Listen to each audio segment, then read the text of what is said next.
Hello guys! I believe sometime soon we will all listen attentively to the speeches of the Russian Minister Lavrov, Russian dictator Putin and Russian General Gerasimov in the International Criminal Court in The Hague. But right now they use any opportunity to address the global audience with their typical threats, because honestly this is the only weapon left. And that is why the Russian General Gerasimov recently called the US General Brown to update him on the Oreshnik missile. And Lavrov, the Minister of the Foreign Affairs of the Russian Federation, decided to use the meeting in Malta, the meeting of the OSCE, as the way to manipulate public's opinion and, first of all, to persuade that it is not Russia but all the world, Ukraine and the United States, of course, that attacked it. You clearly see, right? Kremlin on fire. And also to remind about the dangers of escalation.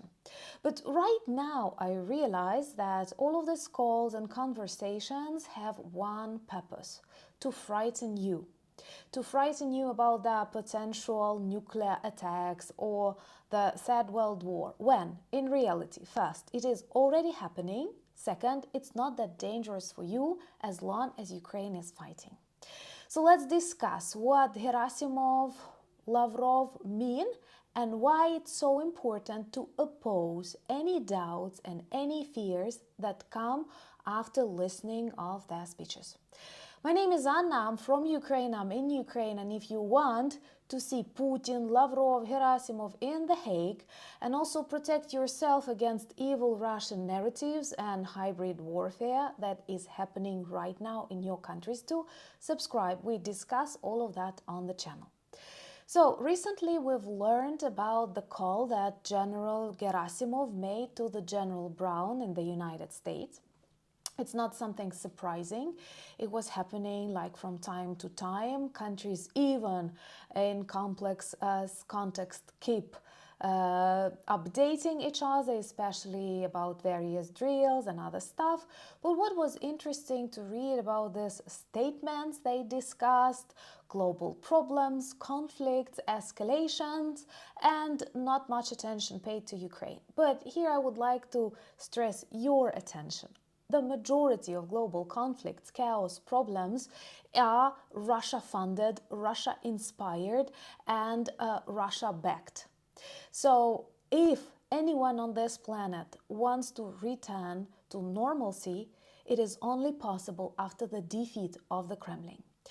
But if we take away all of this typical exchange of statements, we clearly understand that Gerasimov called to speak about Oreshnik. Honestly, I believe Putin was dissatisfied with the reaction of the world on his old so-called intercontinental ballistic missile, and they decided to repeat it in the conversation between the generals. So definitely the reason of this call was to keep updating about Russian nuclear potential and other things that definitely remind us about the times of the Cold War. And I know many good people remember that period who watched the videos, but unfortunately many of our politicians have forgotten, and the tendency is to keep appeasing the evil so that it stops, when in reality Georgia, Ukraine, and many other examples on this planet illustrate it does not work like that.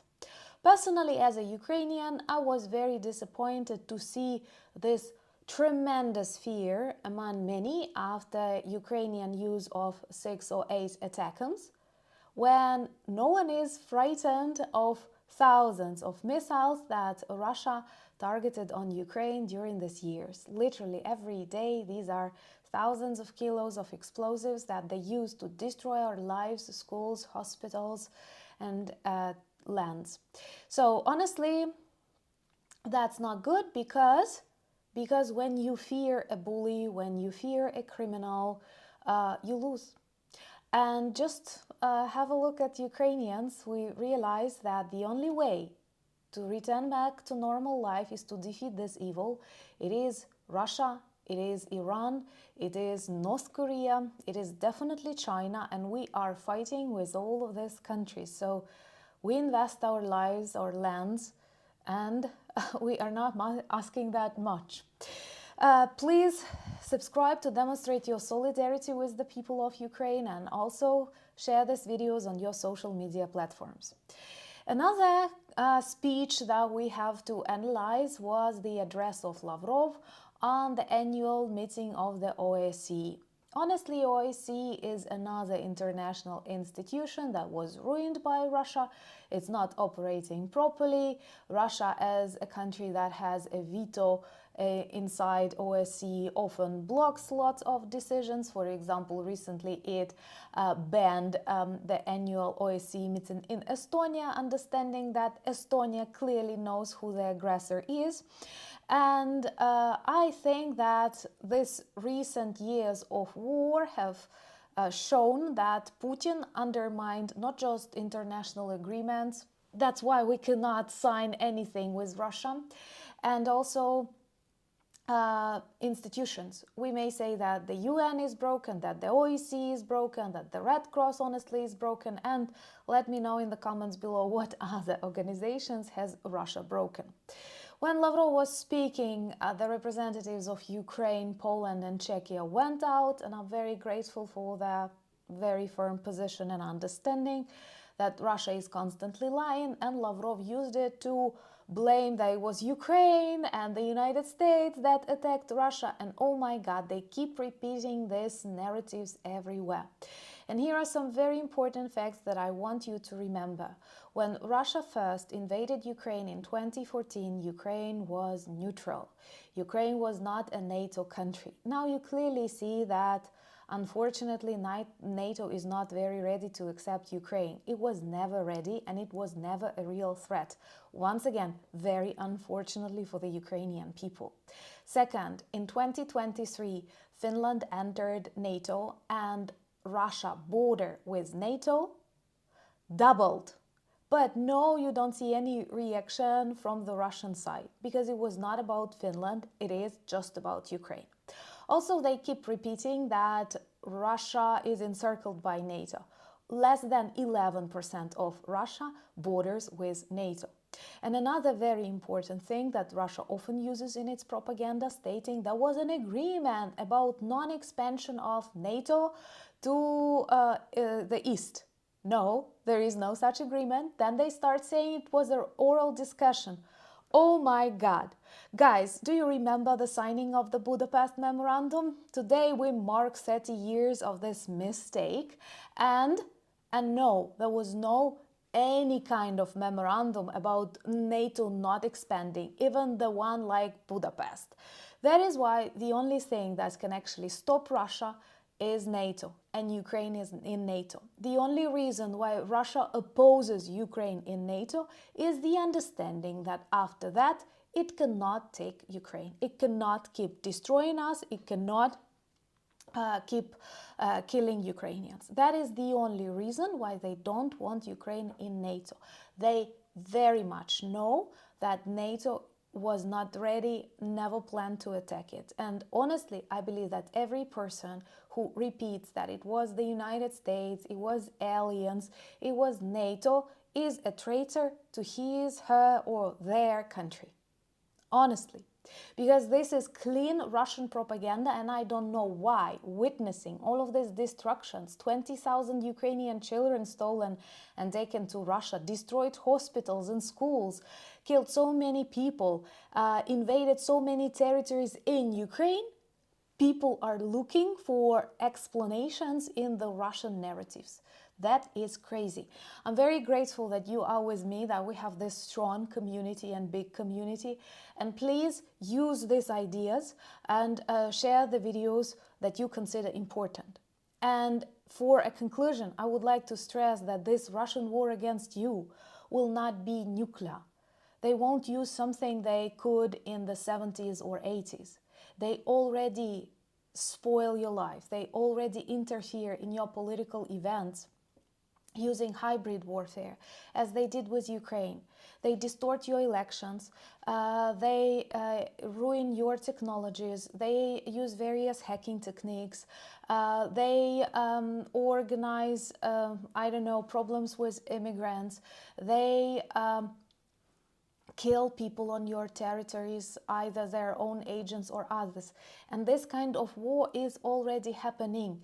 This third world war, if you want to call it that way, just the naming, it's not that important actually. It is already happening because there are a lot of troubles in your own societies funded by the Kremlin. And that is why keep closing these windows through which Russia tries to spread its narratives. And I honestly hate that more and more platforms like to demonstrate, to invite, to give floor to adequate people who use facts and to those who spread BS, and like those clever and adequate have to persuade those with BS. But this way we actually give big platforms to people who say total nonsense and to some extent legitimize it. Let me know what you think about that, and also please check the link for new charities that, not new, but like charities that we advise you to support if you have a plan during this magical period of winter holidays, because today is the day of Volunteer of Ukraine. I'm very proud to be in a team of NAFO. Check our fundraiser. We decided to add a little bit to our aim because we can get one more Mavic, and it's always a good plan. And also in our community tab, we leave a link to Ukrainian volunteer organizations that we advise to support. Many of them are actually in Kharkiv because my colleague who helps with thumbnails, he is from Kharkiv, he is working there. So I think it's always good to keep it close to your friends and close to your country. Also, let me know if you're available this Saturday for a live stream, because the next week I will be in Kyiv. I will tell you more later. I will show you more from the capital. But are you ready to chat this week again? And join me on Instagram, X, Threads, Blue Sky, Discord community. Thank you for buying me coffees, becoming my patrons and sponsors of the channel. And also we have a wonderful merch shop with lots of items that work well as reminders, conversation starters about Ukraine, but also smart and beautiful presents. But most importantly, stand fiercely against Russian narratives. Don't let them deceive you. It is so obvious who is evil and who is defending the motherland.